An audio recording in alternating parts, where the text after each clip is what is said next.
Footpath ઉપર જોરદાર તાળી પાડો। ફૂટપાથ પર બાળકોને ભણાવવાનું શરૂ કર્યું અને કહેવાય છે ને કે તમે નિસ્વાર્થપણે કોઈ કામ કરો તો ભગવાન પણ તમને મદદ કરે છે, એમ તેઓને અને તેમના બાળકોની ધગસ જોઈ દાતાઓનો સહકાર મળતો ગયો અને ભાડા વગરનો રૂમ પણ મળી ગયો, જ્યાં 10 બાળકો હાલ શિક્ષણ લઈ રહ્યા છે। આ ઉપરાંત ઘણી બધી પ્રવૃત્તિઓ આ બાળકોને આગળ લાવવા માટે તેઓ દ્વારા વિનામૂલ્યે કરાવવામાં આવે છે અને સાથે સાથે આ દિવ્યાંગ બાળકો પગભર બને તે માટે તેઓને દીવડા બનાવવાની, ધૂપ બનાવવાની ટ્રેનિંગ પણ આપે છે અને આમ આ રીતે સ્મિતાબેને ખૂબ મહત્વનું કાર્ય કરે છે। સ્મિતાબેન માટે જોરદાર તાળી પાડો।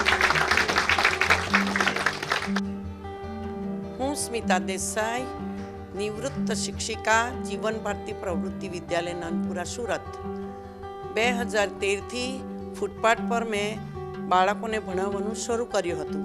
જે બાળકો ટ્યુશન ફી નથી ભરી શકતા એવા વિદ્યાર્થીઓના ફ્રીમાં શિક્ષણ આપવા માટેનું સેવા યજ્ઞ મેં શરૂ કર્યો હતો।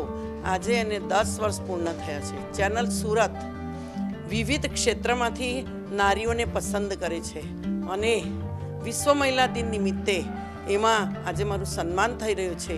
મારું હૃદય લાગણીથી ગદગદ થઈ રહ્યું છે અને ચેનલ સુરતવાળાનો હું હૃદયપૂર્વક આભાર વ્યક્ત કરું છું। અને જે કોઈ વિદ્યાર્થીઓને ભણવા માટે આવવું હોય નિઃશુલ્ક, તો અમારી સાથે બીજા 12 શિક્ષક મિત્રો પણ છે જે PhD થયેલા છે, MSc છે। હું પોતે પણ MCom BEd છું અને 11th 12thમાં એકાઉન્ટ સ્ટેટમાં એક છોકરો 99 માર્ક લાવીને ટોપ કર્યું હતું, તેનો મને ખૂબ જ આનંદ છે।